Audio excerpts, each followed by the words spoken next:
Hello, I want to welcome you back to Constituent Marking with Fred Long on Proof Text. And I am Fred Long. We're looking at 1 Thessalonians 1:8. And this is a big verse, but the grammar is not too bad, although it is gnarly. So let's jump right in. Af umon gar ex ekete o logos tu kuriou ou monon ente Macedonia ke ekeia. We'll just stop there. So I see a gar, and I'm going to put a box around the gar. That's the third word. Af humon is a prepositional phrase, so I put parentheses around it. You can see the legend down at the bottom. Then I'm seeing the word of the Lord, and I can't help but just mark that. O logos, single underline, tu kurio is a genitive, and I put an arrow. It's modifying logos. And then the verb is ex ekete. Now, I'm going to cut off the ending here. And there's kind of a lot to look at here. The initial ex is a prepositional compound. And then the stem actually is ake. And it's a e-o. This is typically, this is what's called an epsilon contract. And so how do we parse this? Well, it's actually a perfect middle passive indicative, third singular. Now, how do I know it's perfect middle passive, not just present middle passive? Well, if it were present middle passive, the ending would be ete, and that epsilon would combine with that epsilon and cause an epsilon iota. And that is what we don't have. Instead, the ending is simply eta. And so the reason it is just simply eta is because te, tav, alpha, iota is the third singular middle passive ending. And so that's what happens with the perfect middle passive forms is they have no connecting vowel. And so their endings just get added on to the stem of the verb. And in this case, the epsilon just simply lengthens to an eta. So far, this sentence means, for from you, the word of the Lord has sounded forth. So ex ekeo means to sound forth, and probably means like has sounded forth or something like that. So this is a perfect tense, so meaning it's already gone out, and there are implications, and it's like it's reverberating. The word of the Lord has gone out from you. Okay.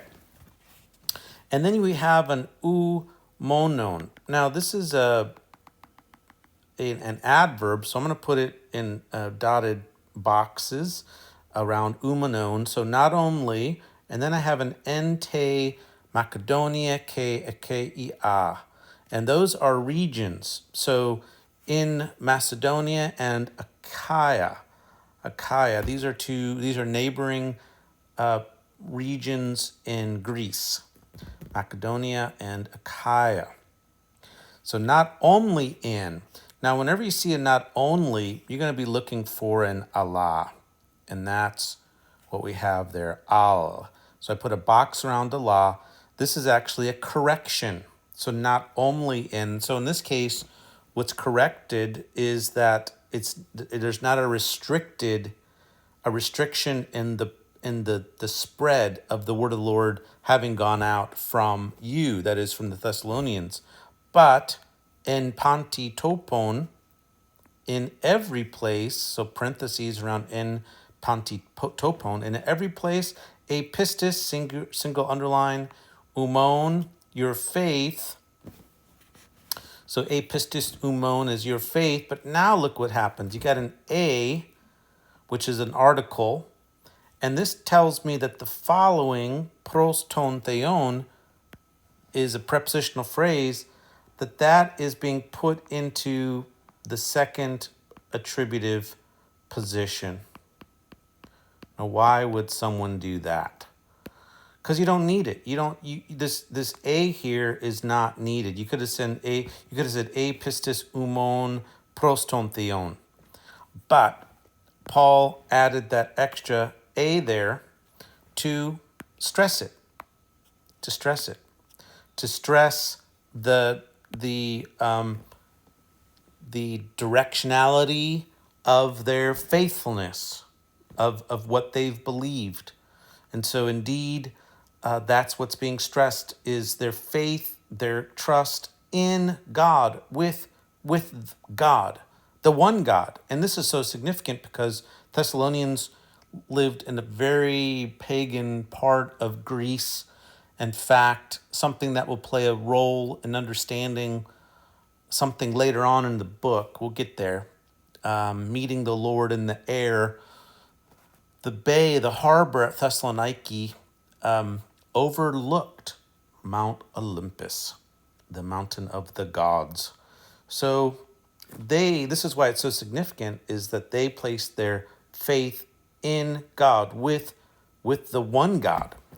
And so your faith in the one God, and then you have the verb ex eleluthen, has gone forth. Now this is a hard verb form. It is actually from ergome. It's the perfect form of ergome. It's perfect active, third singular indicative. Okay, has gone forth.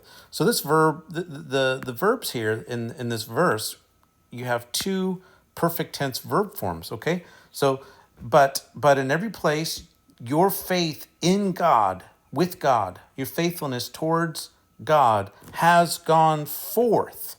Has gone forth. All right. Then you get an osta. Now, osta is going to start a subordinate clause. I'm going to put a box around it. It's used in different constructions, but commonly with the infinitive. And so we're going to look for an infinitive. We're going to look for an accusative case noun that might be its subject, the accusative reference or subject for that infinitive. And then in this case, you have two accusatives, krian and a mas. And so at this point, I've single lined them all, but I've got to make a decision which one of these is the direct object. And I'm going to go with krian. So we, a mas, single underline, we have me krian, no need. No need. Okay, so we have no need. And crayon, interestingly, often will take an epexegetical infinitive to complete its meaning. And I'm going to go ahead and put it, the last two words, lalin t. Lalin is a present active infinitive. T is the direct object of that verbal idea. And this really is almost like appositional. The need would be to say something, lalin t. So lalin t is another, when you have a clause that's explaining a noun, that's called epexegetical. And in my marking, I really don't have a way to show that. But what I'm doing here is I'm drawing some lines, almost like apposition, an equal sign, but it's to a clause. And so in this case, I just know what's going on. So we have no need to speak anything, something. T is the direct object of lalin. It's from tis, the indefinite pronoun. If it would have had an accent over it, we would have thought it was an interrogative pronoun, because tis and tis, they look the same except for the accent mark, but this is the indefinite pronoun. Okay, so that last clause is so that, and this is a result clause, by the way. This is result. osta with the infinitive is marking the result. So what that means is the previous is the cause, and then the effect is this result clause. So that we have no need to say anything. So altogether, we have this. For the word of the Lord has rung forth from you, not only in Macedonia and Achaia, but in every place, inclusive scope, in every place, your faith or trust in God or with God, your faithfulness towards God has gone forth so that we have no need. We are having no need to be saying anything. All right. And I translated those infinitives to be kind of have a progressive or repeated kind of stress. Well, I hope you found that helpful and that you might listen and watch next time. Take care.